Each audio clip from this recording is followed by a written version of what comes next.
Good morning. সকালটা রান্নাঘর থেকেই শুরু হচ্ছে। এখন বাজে 8টা। জলখাবার বানানো হচ্ছে, আমার হবে, তারপর আমার ছেলের বানানো হবে। তোমাদের কটা থেকে তোমাদের রান্নাঘরের কাজ শুরু হয় জানিও। তারপর না তো বাড়িতে আরও অনেক কিছু থাকে।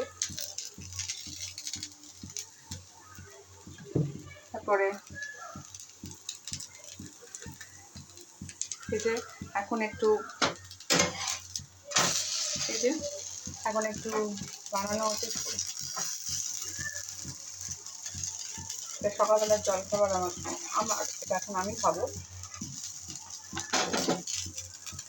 তোমাদের সাথে আবার পরে দেখা হচ্ছে।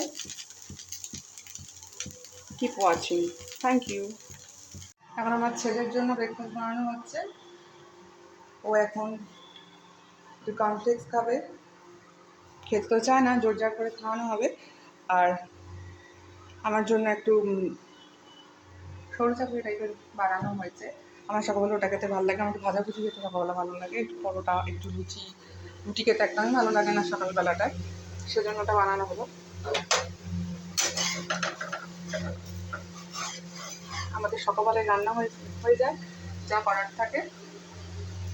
তারপর আমার কিছু কাজ থাকে, বাড়িতে হেল্পিং হ্যান্ড চলে আসে, তো এমনি সব মিলিয়ে একটু ব্যস্তভাবে কেটে যায়। এরপরের সময় থেকে হয়তো একটু বেরোনোর থাকে, ছেলেকে নিয়ে কিছু কাজ করার থাকে, ও একটু বেরোতেও চায়, আমার নিজের কিছু থাকে, তো সব মিলিয়ে কাটে। সকালবেলা এমনিই সবার খুব ব্যস্ত কাটে, সেজন্য সকালবেলা সবসময় আমি ভিডিও ক্লিপস দিতেও পারি না। আমি এতই তখন ব্যস্ত হয়ে থাকি যে তখন নিজের আর কথা বলার মতো সময় থাকে না। আর আপনাদেরও নিশ্চয়ই সবাই খুব ব্যস্তভাবে কাটে।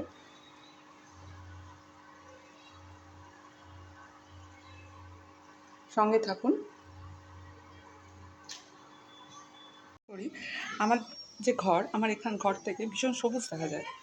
সবাই নিশ্চয়ই খুব একটা দেখতে পাও না, কলকাতার তো দেখতেই পাও না। আমার যখন কলকাতায় নিজের বাড়ি আছে, আমি সেখান থেকে যে সবুজ কোথায় দেখতে পাই আমি নিজে বুঝতে পারি না। আমি যেহেতু কর্মসূত্রে কলকাতায় থাকি না, হলদিয়ায় থাকি, জন্য এখানে কিন্তু অনেকটাই সবুজ দেখতে পাওয়া যায়। বিশেষ করে আমার ঘর থেকে তো খুবই দেখতে পাওয়া যায়।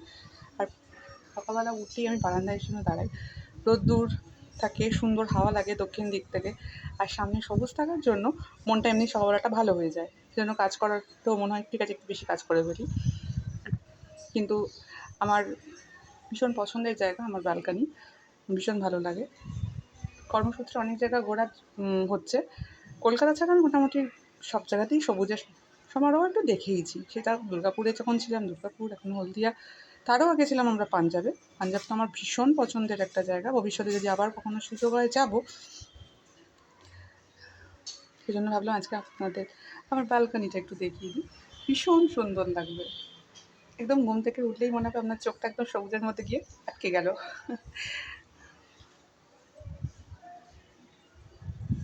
আমার এটা একটা ব্যালকানি, আমার আরও বাড়িতে 2টো ব্যালকানি আছে, সেটাও আপনাদের সাথে আস্তে আস্তে শেয়ার করব। এটা আপাতত দেখালাম।